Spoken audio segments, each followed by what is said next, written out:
Always exciting. See those numbers go up.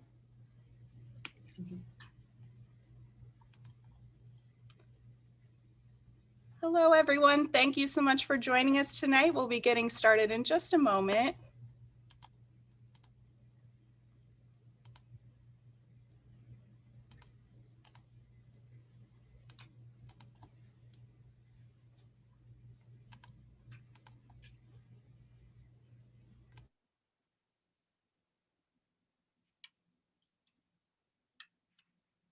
Got a couple in the waiting room.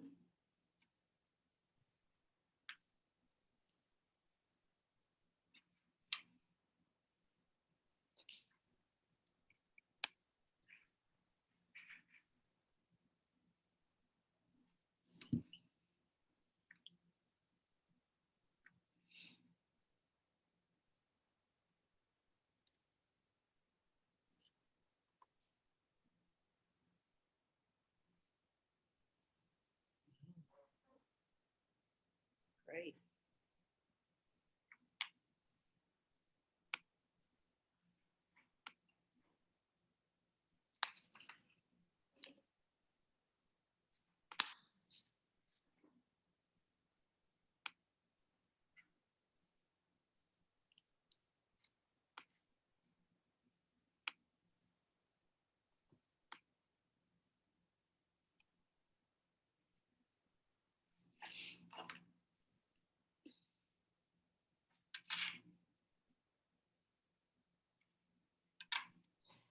All right, thank you for attending tonight's program. My name is Sky Lavin. Welcome to a conversation with Director Frances Causey about her documentary film, The Long Shadow. I hope tonight's conversation prompts, amplifies, and encourages further conversations amongst all of us in the Zoom room tonight and with those in our communities and lives. The film has been available for screening this entire week and remains accessible through next Monday. Watch it, share it, thelongshadowfilm.com/Illinois-libraries. Before I introduce tonight's speakers, I wanted to give a big thank you to the many libraries that worked together to make this event happen. This program was co-sponsored by 27 area libraries in order to bring this movie and conversation to you. Now, I'd like to introduce our speakers for this evening. We have the film's producer and our moderator, Nick Kelso, and the director, Frances Causey. I'm just gonna let you go ahead and take it over, Nick. Thank you. Thanks so much, Sky. Thanks everyone for being here. So my name is Nick Kelso. I'm a producer and director of partnerships at Frances Causey Films. And Frances and I are just so thrilled to be here in conversation with all of you. And I have to start it off with giving a big shout out to Sky Lavin from Forest Park Public Library, who really spearheaded this. They reached out and said, can we do something like this? And a big shout out to all the other libraries who then joined on. A couple of the early participants in those conversations were Carrie Berg from Oregon Public Library, Arcadia McCauley from LaGrange Public Library, and another big shout out to our Zoom tech who graciously donated their Zoom room and the management of this entire conversation, Megan O'Keefe from the River Forest Public Library as well. So thanks to all of you for making this happen. We wouldn't be here without you, nor be with our partners, Rain and Tiba, our great Illinois partners. So I'll give a quick backstory about the film, a quick sort of Zoom 101, and then we'll get started. So if you haven't watched the film yet, don't worry, you're still welcome. So the Long Shadow follows former CNN senior producer, TED contributor, and Emmy Award-winning documentary filmmaker Frances Causey and producer Sally Holst as they trace back their family's legacy of white privilege, placing it in the context of the history of anti-Black racism in the United States that began with slavery and continues to impact our society today. The film has reached over 90% of the country via PBS and also through partnerships with organizations like Target, Toyota, dozens of incredible nonprofits and faith-based groups and community organizations like all of these great libraries who came together here. So for us, this is where we really love this part of filmmaking, where it's great to be on PBS, but our favorite part of what we do is getting to be in conversation with you in these types of dialogues. The film is also streaming on Canopy, which I'm sure your library folk are familiar with. We love Canopy. Amazon Prime, it's available DVD and digital download on our website, as well as via an educational toolkit, and that's at thelongshadowfilm.com. So a quick Zoom Q&A. So we're going to use the chat for questions today. So all of you will stay muted, and we're going to be finding your questions via the chat, and I will make sure to keep them in order, and then I will be bringing them towards Frances. So if you have a question, please put it in the chat at any time. I'll put a little mock question in there soon to get the ball rolling, but that's how we'll do this. Again, you'll stay muted, but we will be able to take your questions that way. And that being said, I will introduce Frances Causey, former CNN senior producer, TED Fellow, Emmy Award-winning documentary filmmaker and journalist.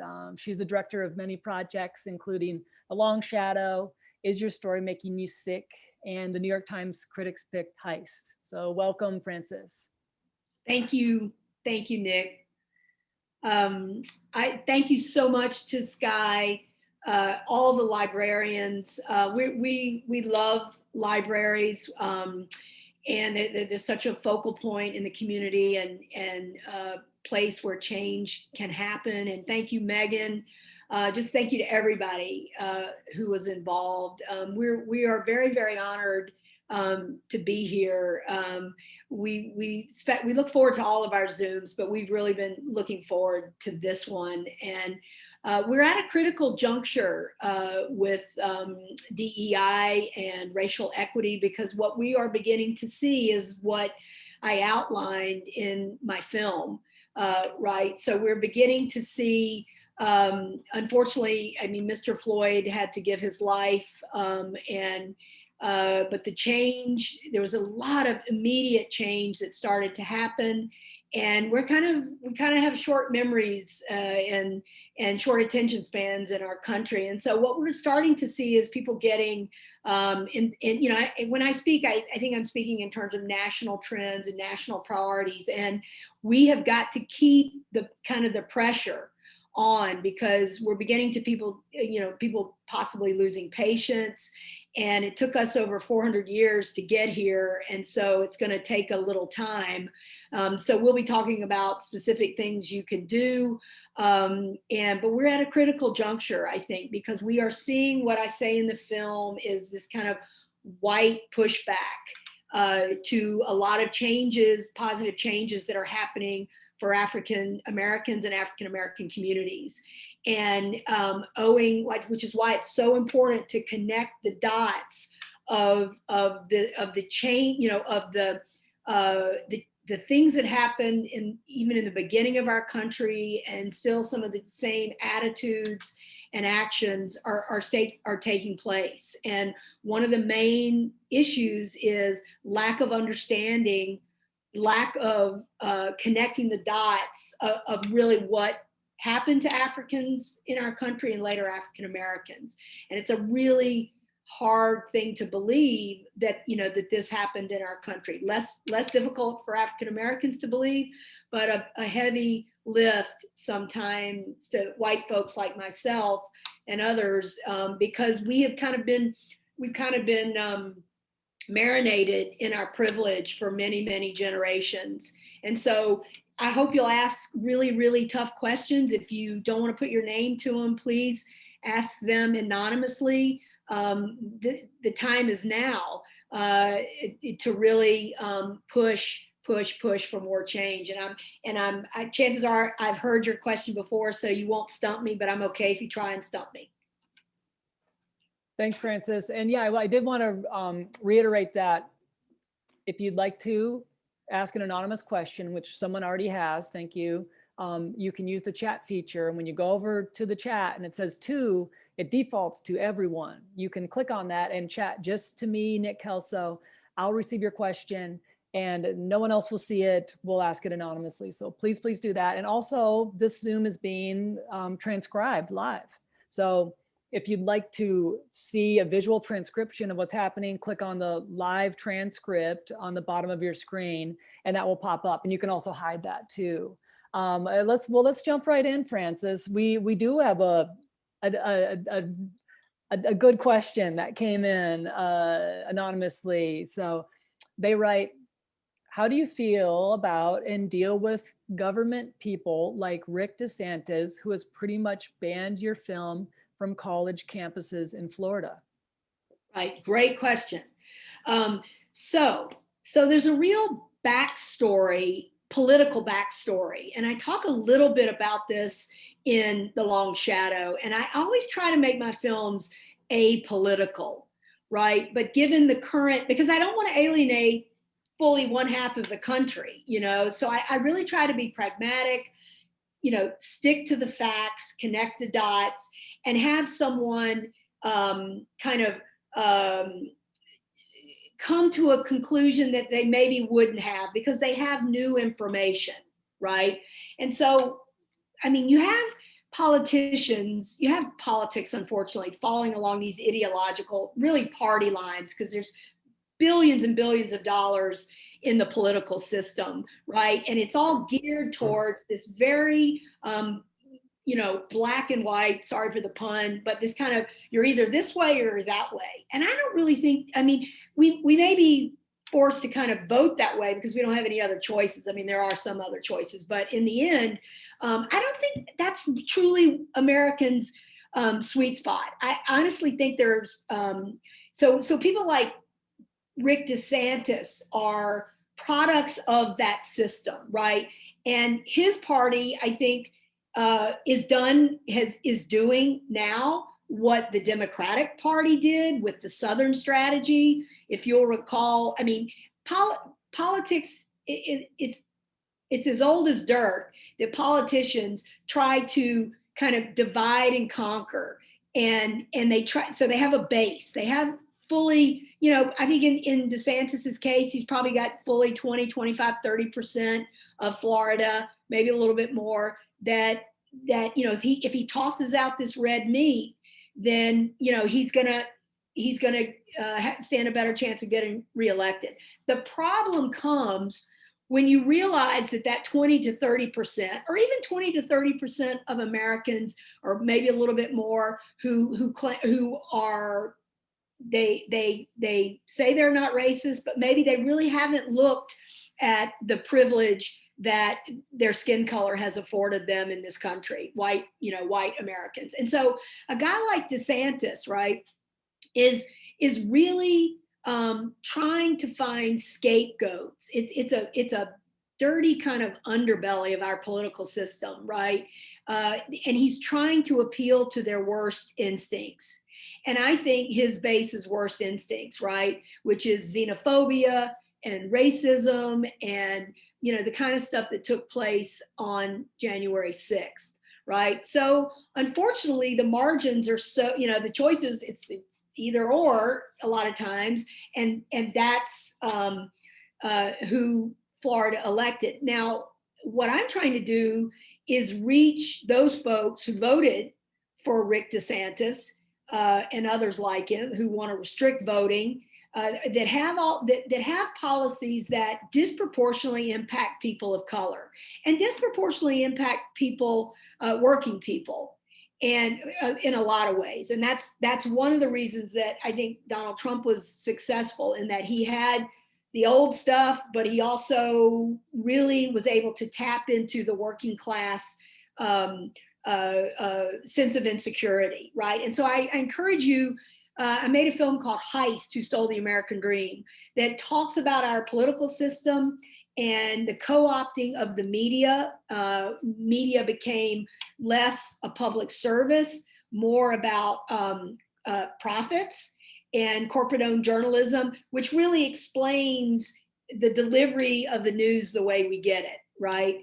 And so I encourage you, it's really kind of in many, many ways a sequel. Heist, Who Stole the American Dream is a sequel to The Long Shadow on a lot of different fronts. So we really need to get in this country, one of the core issues, and it's another film, but that needs to be made, is we have widespread political corruption. And as we talk about in Heist, a very tiny number of people are influencing the laws, and this huge percentage of people that want uniform elections. I mean, we had the most secure election in history, and we see what has happened, right? So you've got a very small number of people that are influencing, and those are the people that can get meetings with their senators, with their governors. So we really need to get to where a majority of the people are putting pressure on our politicians rather than a tiny number of folks. And we talk about that in Heist, and it's very much a part of why we do these Zooms, right? So this is our sweet spot, right? Because we're on PBS, we're that kind of thing. But this is really where the grassroots bottom up change happens, right? You see this Zoom, you see the movie, you tell somebody, they tell somebody, because I think, like with voting, close to 70% of the country would like to see federal standards for voting and not have it be left to the states. I think a majority of Americans, and again, I think it's upwards of 60, 70%, really want to see tangible change. We need to about our history with Africans and African Americans. They know, and if they don't know, they are seeking films like mine out. And so let's see, let's do it one neighbor at a time. And if people aren't conscious about their privilege, well, let's just gently bring them along, because I think our country is full of good people who give back and know that the denial of the American dream, the systematic generation to generation denial of the American dream that I outline in my film, was wrong. It is wrong. We still feel the impact of it today, and we can change it. Most importantly, we can talk about that too. Absolutely. And Frances, you touched on this a little bit, but I wanted to get to a couple of questions that came in that are fairly similar. So I'll read them both out loud. Thanks everyone for your questions so far. The first is, I understand the need for change. How do I go about convincing others who do not feel any change is necessary, or understand, even though they are working class, they are still white privilege, or experience, or the benefactors of white privilege? So, and also, so similar, this is, thank you for an important film. I don't understand how anyone can know the story and not feel inspired to action. Why do you think people choose to ignore this history? What is their motivation? Right. So first of all, we have to, I'm writing this down so I don't remember your two-part questions, because I'm apt to go off on I think sometimes, like, I write my films with subplots, so I'm a tendency to go off in another direction. But to answer your question about working class folks, and my family didn't own slaves, and you even have the majority speaker at the time, Mitch McConnell, saying, why should we be responsible for something that happened 150 years ago? And so this is really, really, really counterintuitive and not factual with our history, right? So for instance, one of the reasons I put, what is it makes us so special as a country, right? It's, this shining experiment on the hill. It's because of our middle class. How was our middle class built? Our middle class was built largely without the involvement of African Americans, right? And how was it built? It was built through housing and Social Security. Those are still the largest driver of rising from lower middle class or lower class. The word class is, I struggle sometimes with that, but it's like, so what are the mechanisms? What's the three-legged stool, right? I talk about it in my film: employment, education, and housing. So Social Security, that was systematically because of the influence of the South that said, we're not going to vote for the New Deal. The country's literally collapsing.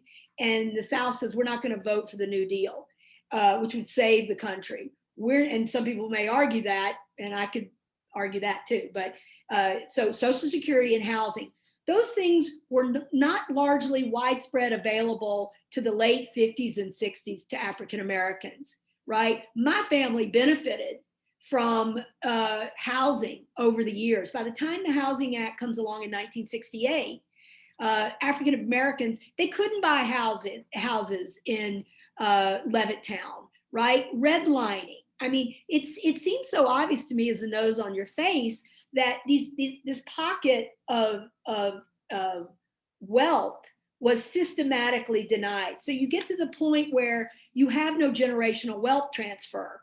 You really are starting at every generation over in the African American community for the most part, right? And not to discount Black excellence. And I go into that in my film, right, with Nominee Hall and the Canadian story. That's why I chose to go film those stories, investigate those stories, because it shows what African Americans and later African Americans were able to do despite all these huge odds. So, but going back to the person who says, well, my family didn't own slaves. Well, I'm guessing that your family got, your mother, your father, your grandfather, your grandmother got Social Security. That was systematically denied to the two prime Black vocations of the era, sharecropping and domestic service. Okay, so maybe you didn't, maybe you don't really, connect the dots there. What about housing? Maybe you were able to get a beat up car to take you to community college. And the most base level is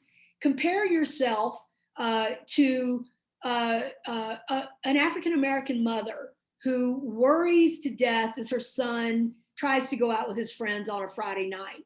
Is the white mother as nervous as the Black mom, right? Chances are no. Then we get into all kinds of things like this, the data and the studies on this are, there's with zero question, zero doubt that African Americans have been disadvantaged. PPP money went predominantly to white-owned businesses because African Americans do not have great relationships with mainstream banks for a reason. They've been targeted with crappy loans. So that, and we can discuss more of that too. But the second part, so why would somebody choose to ignore this? If let's presume let's presume maybe they're exposed and to a little bit of information, right? And they choose to look the other way because there's some, I believe that anti-Black racism is really kind of hard. I don't know this for a fact, but if I had to do the film over again, I might have examined it, but it's really hardwired into the brain. You learn it from your parents, you learn it from your grandparents, it gets passed on through the generations. And our nation's lack of resolve and will, which is really one of the biggest quandaries to me, is why have we not examined this? And we did with the Kerner Commission, but we didn't enforce it, right? You see this with housing today. I mean, builders get tax credits for building in poorer neighborhoods, or even, in wealthier neighborhoods, but then you start to see white pushback, right? Which is exactly what we're seeing now. But why? So then there are those that just haven't been exposed to a correct TikTok, a correct connect the dots, or that's one of the reasons we made the film, right? I wanted to put in one sitting someplace where people could really, in 75 minutes, or 60 minutes, for instance, on PBS, really get quickly what's happened, because we were not taught this in school. So you really, really, if you want to understand what happened, it's very, very difficult. The reporting is getting better in the wake of Mr. Floyd's death, but you really have to work hard. So when you come up to find this information, and so when you come upon a brother, a mother, an aunt, somebody who maybe says a racial slur or says something, if you're like me, it's like you're like a deer in the headlights, because it's like, oh my gosh, it's such the antithesis of my believings. And so my suggestion to you would be to take a breath, think about, if you don't know this person and you're in an open setting, a public setting, don't confront this person because it might be physically put you in jeopardy. You know, pick your moments when you want to. We have a 15-minute version of the film. Maybe somebody's open, you know, to hearing it, to watching a 15-minute version, but you might just use one of these examples I've given you. For instance, Social Security, very universally well thought of in our country. And you might say to that person, and it's not so much what you say, sometimes it's how you say it.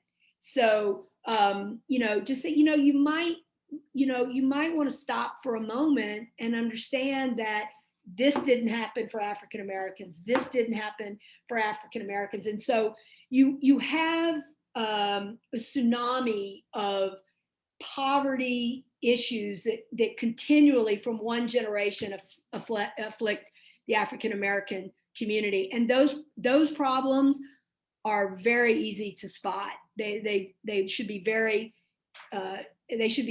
obvious to folks. It's what, as a 6-year-old, you know, we would take the woman who worked for us, I didn't think of her as a worker for us. I thought of her as this loving, accepting, wisdom-filled, smart human being. And, you know, we would take her to her house, and her house did not look like my house. And it was worse than that. And as I got older, I began to connect the dots that we actually had our own version of apartheid in this country, our own version of apartheid. Absolutely. And along these lines, for folks who are asking, how can I do this? As Frances mentioned, we do have the 15-minute version of the film. That's a great short watch. I shared the link to that in the chat. I also shared our community action guide, which is a short 5-page PDF that talks about how do I talk about this with folks? What kind of examples can I use? And it uses the film as kind of a backstory. So please download that and use it if you'd like to. Frances, we had a great question come in. Why have we not seen the connection between our founding fathers and their need to protect slavery that they were all involved in? Right. So pretty simple, right? So there's been a whitewashing, total whitewashing of our history. I could have made volumes on the history that was not known to us. And so we hear a lot about Lexington and Concord and the Tea Party and, you know, all this kind of vaunted, assessment of what we've done. And America is an incredible place, don't get me wrong. But when fully a third of our population, or maybe not, I think there are about 35 African Americans in our country. It's like, it was denied them, these same kind of things. And so the hypocrisy alone, why wouldn't we address that? And you know, people they're led by the nose on these things in a lot of ways. And I think the more and more we whitewashed it and shoved it under the rug, and the more magical thinking we had that there's no, you know, like this nonsense about the backlash against critical race theory. Well, critical race theory is really, first of all, there is no race, right? Biologically, white people are no different than Black people. The first human beings on Earth were born on the continent or came about on the continent of Africa, right? So race in and of itself is misleading. And I talk about that. In terms of indigenous, right? That deserves its own film, right? But what we did, that also has been swept under the carpet. But we did form, it's a great example, right? So we did form a treaty with all of the nations across the United States. We made reparations to Japanese Americans for so wrongfully interning them during World War II. There's been compensation to Holocaust survivors. Let's ask ourselves, why have we not done the same thing with African Americans? And I would say to you, it's because we still are living under the yoke of this institutional anti-Black racism, and we really haven't gotten to the root of it. And I hope you'll support HR 40, right? Which is just a commission. Even the backlash against HR 40, it's just a commission to study the impact of enslavement of human beings, which we did fully for 250 years. We only legally outlawed discrimination in 1964. It's just a commission to study it. It's not even about taking action on any compensation that we might come to as a logical, reasonable conclusion. So that's my answer to that. Thank you, Frances. This is an interesting question. I don't think one we've gotten, at least not for a while. They write, in the 1960s and 1970s, celebrities really came out against the war in Vietnam and other political issues. Where are today's celebrities, and why are they not coming out with songs, videos, etc., en masse for social issues today? Right. So you're starting to see more PSAs and things. It started with the NBA. I mean, so there is some of that, certainly more of that than ever before. And, the problem with celebrity, it's usually tied. I'm a nobody, right? So I can speak freely, right? But celebrities, not a nobody, but you know what I mean. I'm not a celebrity. At least I don't think of myself as one. But, so celebrities are usually tied to a corporation, maybe a music label, or these issues are terrible in the movie industry, right? And so, it really takes that individual celebrity saying, okay, apart from any material commercial interest, I'm going to speak out, and I think that's a huge part of it. And a huge part of that is, I think if you watch Heist, right, we went from about 60 media companies in the early 90s. By the mid 90s, when the FCC deregulated media, we went to six media companies that control everything. And that's radio, television, film, the whole kit and caboodle, right? And so you see the rise, for instance, in radio, because these are businesses are inherently conservative entities. I'm a business person, right? And Nick knows, how we manage our films.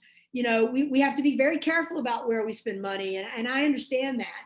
But when there's a groundswell, an outcry from a majority of Americans who buy those services, whether it's music, downloads, whatever, to say that we want to see this change. I mean, we were thrilled. Toyota and Target Corporation, had us on Zooms and, buy Toyotas and buy Target, because they get it. I mean, Target's had some challenging problems on a national level, but it's like they're really changing their culture.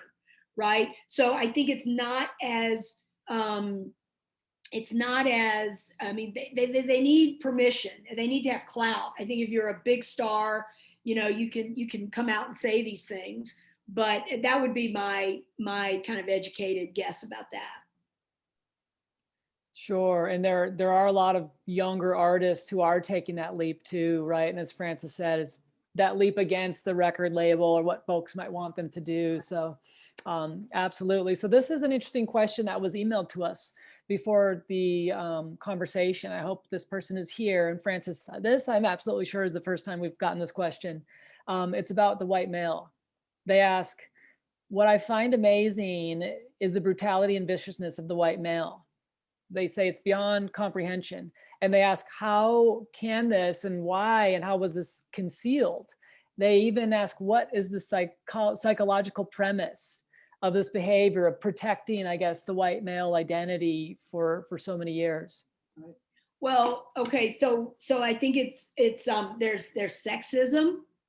There are a lot of isms going on in there, and we have this in the film, right? You talk about when the group in charge and the group empowered, right? I'm watching a film. We're making a film about PTSD in the military, and I'm watching all these docs on out there. And so it's like, I mean, a huge part of a problem with the psychiatry business and is it's grounded in like hysteria. Women were labeled hysterical, right, before they truly knew what was going on, perhaps with hormones and menopause and things like that. And it's like, so they feel threatened. The predominant psychological thought is they're threatened by other, any group, whether it's indigenous, Latin, Latinx, Latinos, African Americans. It's like they've been in power for so long, and they have they feel threatened. And so when you're truly threatened, and I think, and there are a lot of great, wonderful white males, and my producer is one of them. He's like, and maybe Nick, you want to. You're being a white man, your thoughts on this, I think, would be really germane. But I think it's fear of losing power, losing money, being threatened. And, it's actually been around a long time. And it's universal, right? It's not just in the United States. It's universal. So I don't know, Nick, if you want to add anything to that. Well, I think it's absolutely fear and fear of losing that power. And I will say there's a large nonprofit here in our community that really went into DEI work hard. I won't mention them by name, but they've been doing a lot of work. Their CEO is a white male, and they've gone so deep into the work that he realized, I can't be the CEO of this organization if I'm really honoring this work. So that's the level of change I think that we're starting to see, which is incredible to me, to see someone step down and realize that it's time for that power shift. But it was a great question, and I think, yeah, it's absolutely fear and power and the money aspect, right? And someone commented, similar to the feminism push in the 70s. So yeah. And you saw a backlash against that. I mean, I remember when I was 12 or something, thinking the big deal about the ERA. I'm like, well, it's just basically saying women are equal to men, and so it's just an unwinding, right? It's a reckoning. I mean, we have reckoning taking place with the Me Too movement, with the Black Lives Matter, and in the indigenous. One of the things I love about, I work a lot with one particular indigenous group, a nation, and they've been empowered, by the wealth from the casinos across Arizona, and it's just so great for them. I mean, they're just self-determined, right? We all know that when you have a little bit more money, and this is what we need to recognize with the African American communities, right? It really, really is about money. And because with money becomes self-determination. And this is a major point in the film, and I don't know if it was subtle or obvious to some people, but it's like the right to choose the way you want to live your life. Like, personally, if there was an African American who was smart and was a politician that was trying to be, I would be okay if they would speak Ebonics. That was a big deal. It's like, speak the way you want to speak. I'm not threatened by your cultural, how you choose to live your life, what you wear, how you speak. It's like, but we've got to respect, right? We've got to respect, and we need to be more integrated. We need to live together. We need to break bread together. We need to realize that we are not any different. There's no way we are different except in access to the American dream. And that's a really hard pill for people to swallow, that as Americans, we could have done this to other Americans. And I talk about the creation of whiteness in the film, right? Which goes back to this question of white males and fear, right? This is the issue that we have in the African American community goes back to being engineered, and we need to engineer our way out of it. We need to make it right, not be passive, not hope that there's magical thinking, but we need to constructively reject things like this challenge to critical race theory. That is nothing in the world but, propaganda, for a certain people that don't want the truth, and that's gotten traction because the media has perpetuated that nonsense, quite honestly. Frances, part of the reason we organized this with these 27 Illinois libraries was to celebrate and honor Juneteenth. So I wonder if you could talk about the complexities. I know we talked about this on one of our Zooms earlier this week, sort of the complexities behind Juneteenth and celebrating it, and how folks on this call might learn from you and how you look at Juneteenth. Right. So I found myself kind of positively giddy. So Juneteenth, giddy about it in some ways because it was a national recognition, right? Look how long it took to get MLK Day. Still can't get some employers to give people MLK Day off, and because of their own latent racism, right? But Juneteenth, it was talked about. I mean, it took over 2 years to get for the news that the enslaved had been emancipated by President Lincoln, right? And so I found myself, as I was in the airport with Nick coming back from shooting in California last week, I found myself thinking, should I say Happy Juneteenth to African Americans, right? And so everybody's, even in the African American world, African American, I was surprised. One of the biggest surprises was hearing, I thought that this was a film just for white folks, right? I made the film I wanted to see, and that I needed a white person to say, I needed to see a film where a white person said, hey, we did this. How are we going to fix it, right? And so even, obviously in the African-American community, there's different levels of understanding of the history. And I hear a lot from African-American groups who thank me for their film, thank me for the film, that they learned things that they didn't know.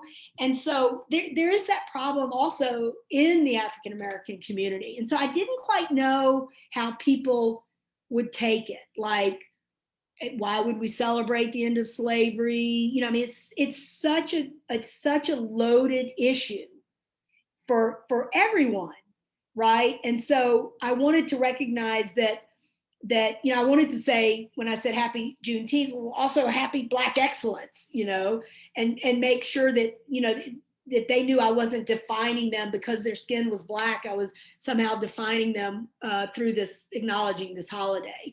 Personally, I kind of wanted to see people's reaction, and I have to tell you, overwhelmingly, people were kind of taken back that me as this little white privileged white girl, said that. I don't think they were expecting it. I don't think they hear a lot from people, going back to the same question that the person asked about how do I talk to my family, friends, community about this when they're so resistant.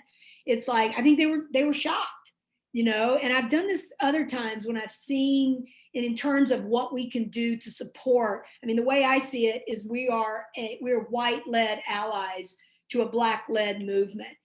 African Americans know the answers better than I do to the problems in their community. I know them from a researched, I'm steeped in this like a good cup of tea in this issue. I've been studying it since 2013. And so I feel like I know a lot, but it's theoretical, right? It's like, I want to, as a white ally to a Black-led movement, support them. And I've gone up to people, and one woman said support, support Black women, and I use it as a conversation starter. And those are some of the many things that we can be doing, right? We can express support with our congresspeople and our senators for HR 40. We can buy at Black-owned businesses. We can support Black activists. They've got to eat. They've got cars to repair. They've got rent to pay, mortgages. And so, let's support wherever we can the movement, local, state, regional, federal.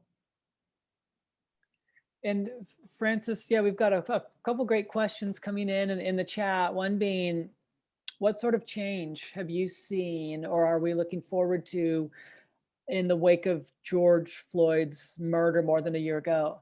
Right. So I'm a media person, right? I'm a news junkie. I'm a, nonfiction filmmaker. So I am seeing, and I read, 7 or 8 newspapers a day. I get a little bit, I'm put out with the cable outlets because they're not really covering news. They're putting pundits out there and they're speculating a lot.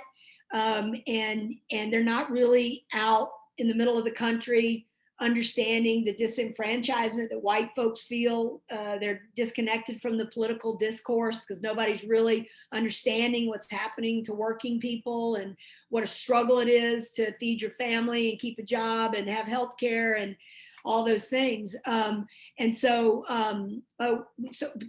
that was another diversion. What was the question, Nick?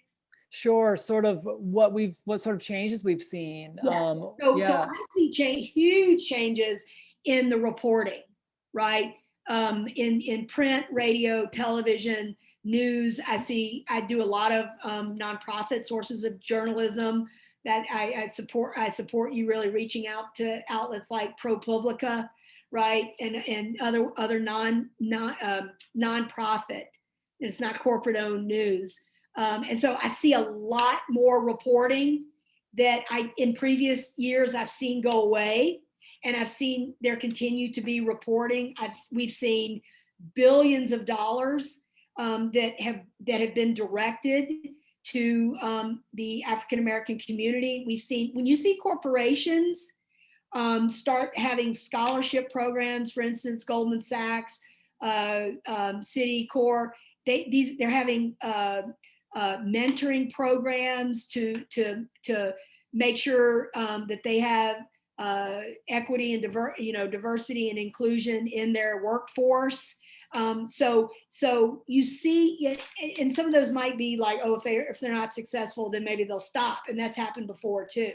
This is where the bottom up grassroots pressure, and each person on the Zoom has that power and that authority. And if you don't know it, seriously, if you don't know where to turn, you really can't think about it in you can't find any way in your community, reach out to us at hello@francescauseyfilms.com. I will find you 5 things to do other than the ones we've talked about. I will find that for you in your community. Definitely. And This is a little bit. There's all kinds of great stuff happening. And in Illinois, there's the Together is Better Alliance, Yep. Which I will share the link in the chat. And I don't know, Frances, do you want to talk about them a little bit? Yeah, it's like I get this, incredible warm fuzzy feeling. So there were 2 African American women in 2017 who, and I can't remember exactly, they saw the film, and they were so moved by the film, and they formed, one was a former GM corporate lawyer, the other one was an entrepreneur, and they formed the Together is Better Alliance. And they show the film, they show other films, they take field trips, they have pizza together, black and white. They're getting black and white together, which is really, really what it's about, right? Because then that stigma, that stereotyping, that scapegoating just falls away, right? They go to the museum, and they've taken a trip to the museum in Montgomery, the African American Museum there, and so and we've had people that have formed chapters from the Chicago chapter, and that's why I think pretty much we're sitting here tonight, because the film has been shown more in Illinois than in any other state by far. So it just goes to show one leads to the next, right? It's word of mouth. And so if anybody here knows librarians in other states, cities, municipalities, please, because the great thing about libraries is they're turnkey. They're already established to show film as an educational tool.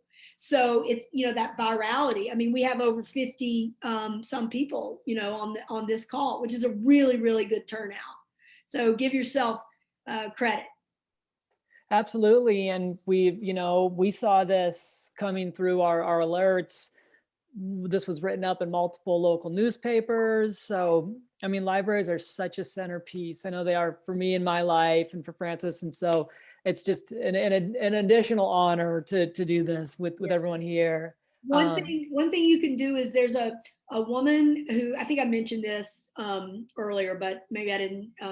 What you can do is support Rochelle Zola. She's a Chicago area woman who's in the 39th day of her hunger strike for the passage of HR 40. So show your support. I think she was interviewed on WGN recently, last night even. You can go to our Facebook page and copy, share those links. And I mean, talk about somebody who's putting it on the line, and please support Rochelle. We are. Yeah, I will drop the link in the chat right now. Yeah, we had a great discussion with Rochelle and her team last night. There was a comment in the chat. Hopefully it will change with the children. Frances, are you seeing hope with the next generation? Well, it's, to be honest with you, it's hard for me to gauge that, because we have had a really hard time. Now, this film is not appropriate for K through 6, obviously. So we want to be careful about that.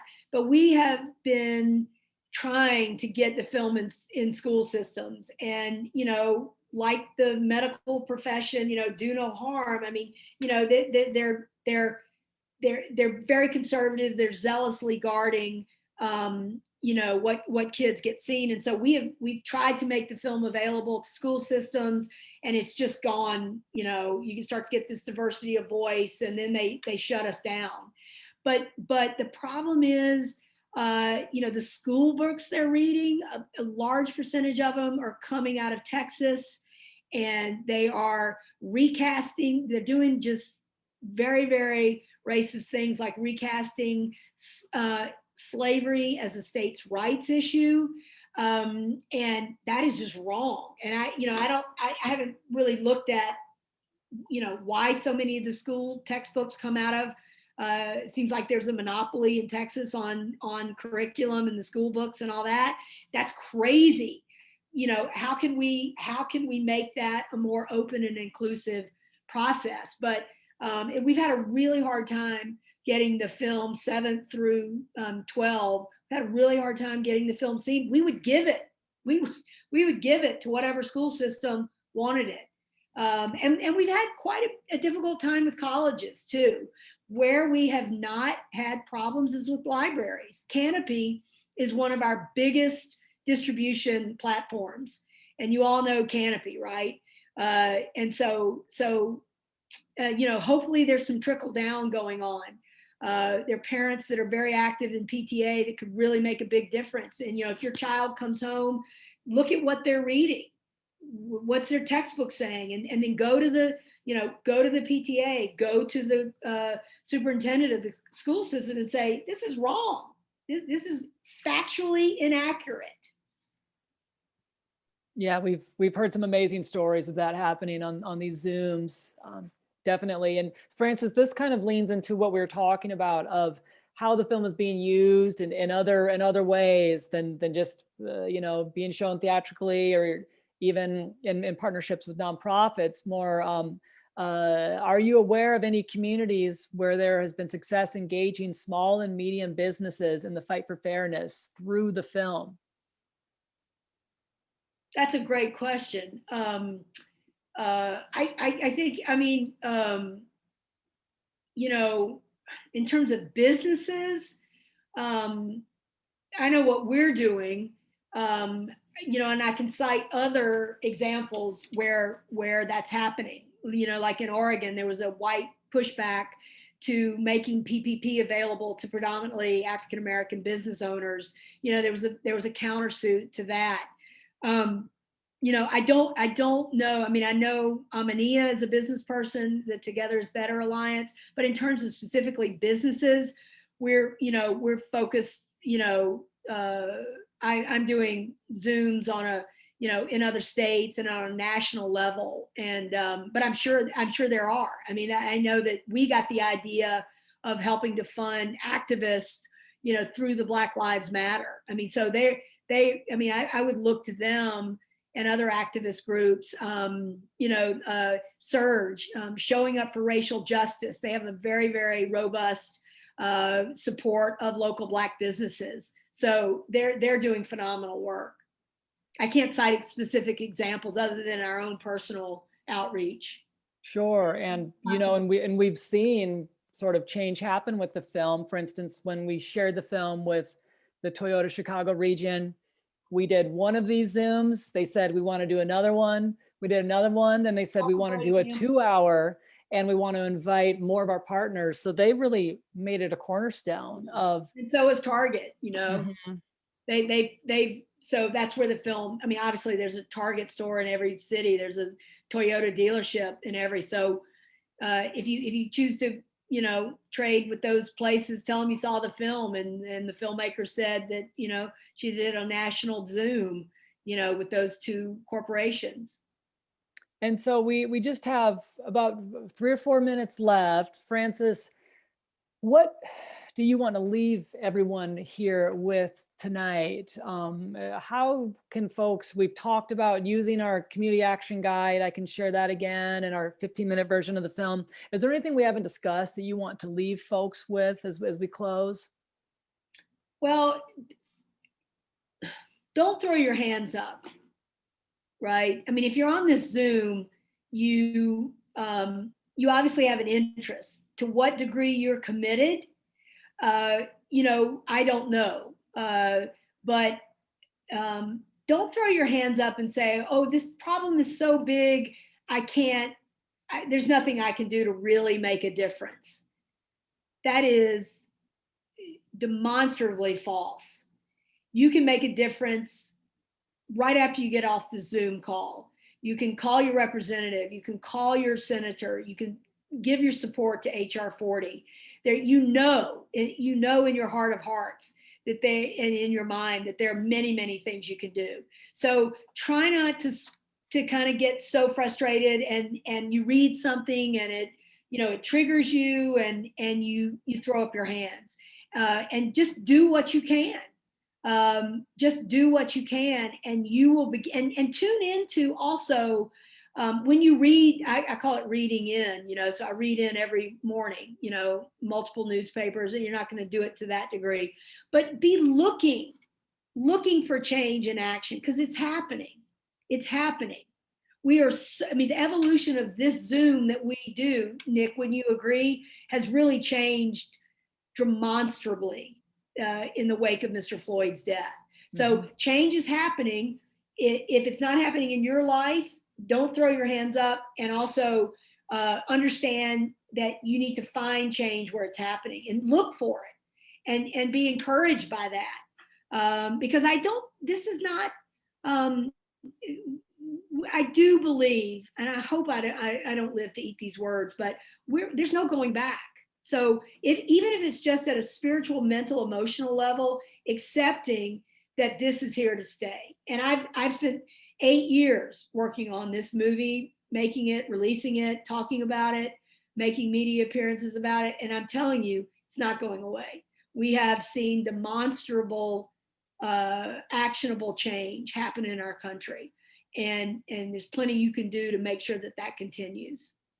Absolutely. Thank you, Frances. And thank you, everyone, for being here and joining us for this conversation. Now, this has been recorded, so for folks who couldn't make this and want to share it, reach out to your library or visit the screening page, thelongshadowfilm.com/Illinois Libraries, to share it and watch the conversation, watch the film again. I'll share a link for folks who are interested in hosting a screening event or who work somewhere that may want to do that. I just dropped that in the chat. Again, thank you to Megan O'Keefe from River Forest Library for hosting this event.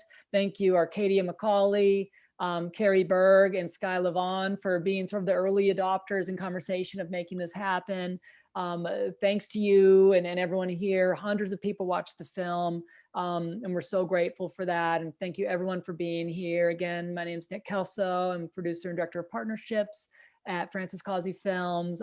Please, if there's a question that we didn't get to today that's on your mind, please reach out to us. You can find our contact information all over our websites or just hello@francescauseyfilms.com. So thank you so much. And please have a great rest of your night. Thank you. Goodbye, everybody. Stay safe.